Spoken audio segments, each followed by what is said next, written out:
Discussion of medicine MCQs cardiovascular system. Person presents with fever of 2 weeks and polyarthralgia. Which of the following findings will you specifically look for in the hands? A. Hubbard's nodes. B. Cyanosis. C. Splinter hemorrhages. D. Tendon xanthomas. Please subscribe to this channel for future updates. Click on the subscribe button. Press the bell icon after that for all updates. Correct answer C. Splinter hemorrhages. From the point of view of cardiovascular system, prolonged fever with polyarthralgia could be a manifestation of infective endocarditis. Rheumatic fever seldom presents as prolonged fever. Striking manifestation is usually polyarthritis in rheumatic fever. Hubbard's nodes are seen in osteoarthritis. Cyanosis has no specific relation in this context, though rarely cyanotic heart disease can present with infective endocarditis. Tendon xanthomas are a feature of familial hypercholesterolemia and is not relevant in this situation. Other findings on the hand to look for in this person would be clubbing, Osler's nodes and Janeway lesions.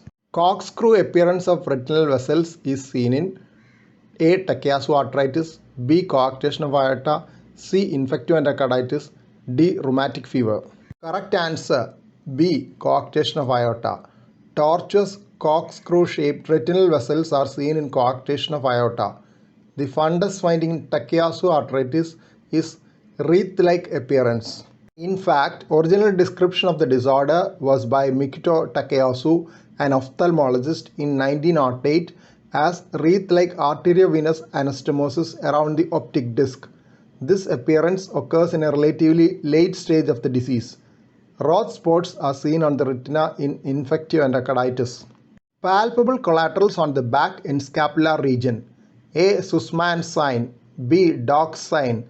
C. De Musset's sign. D. Corrigan's sign. Correct answer Sussman's sign. The collaterals in the scapular region are better felt with the person bending forward. It is noted in coarctation of aorta due to collaterals between aortic branches arising above and below the obstruction. Dock's sign is notching of the inferior border of the ribs, usually bilateral in ribs 3 to 8, noted in coarctation of aorta. De Musset's sign is head bobbing, noted in severe aortic regurgitation. Corrigan's sign is also noted in aortic regurgitation, dancing carotids. Here are a couple of references on Sussman's sign. 30-year-old individual presents with edema of ankles. He gives history of aspiration of fluid from the epigastric region 2 years back and medications for 6 months. Which of the following physical finding can link history and physical signs? A. Pulsus bigeminus. B. Clubbing. C. Systolic murmur at the apex. D. Kussmaul's sign. Correct answer D. Kussmaul's sign. History is suggestive of aspiration of pericardial effusion, which is usually done from the epigastric route. It is usually done under fluoroscopic guidance in the cardiac catheterization laboratory. In an emergency, it can be done in the intensive care unit or emergency department with bedside echocardiographic guidance. A person with history of tuberculous pericardial effusion can sometimes present later with features of constrictive pericarditis. Kussmaul's sign is a paradoxical inspiratory rise in jugular venous pressure seen in constrictive pericarditis. But the commonest cause of Kussmaul's sign in a cardiac intensive care unit is likely to be right ventricular infarction.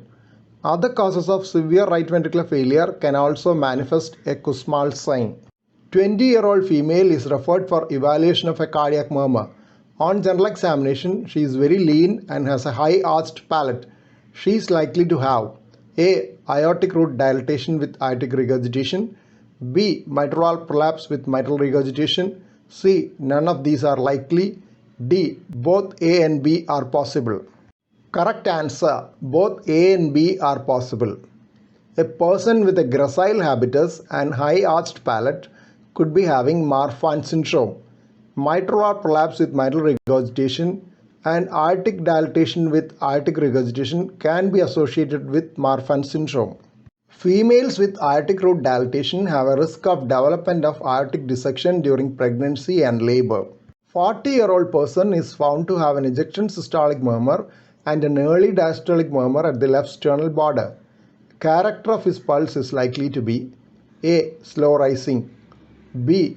Bispherians, C. Pulsus paradoxus, D. Pulsus alternans. Correct answer B. Bispherians pulse. Ejection systolic murmur and early diastolic murmur at the left sternal border can occur in aortic regurgitation with aortic stenosis or severe aortic regurgitation with an additional systolic flow murmur. The combination can also occur in pulmonary stenosis with regurgitation, but that combination is unlikely to produce any characteristic pulse pattern. Bispherians pulse can occur in a combination of aortic stenosis with regurgitation as well as in severe aortic regurgitation. It has two peaks in systole. Slow rising pulse is seen in isolated severe aortic stenosis. Pulsus paradoxus is seen in cardiac tamponade and obstructive lung disease with wide swings in intrathoracic pressure during respiration. Pulsus alternans is seen in left ventricular failure. Please don't forget to subscribe to this channel for future updates and click on the bell icon for all updates. Thank you.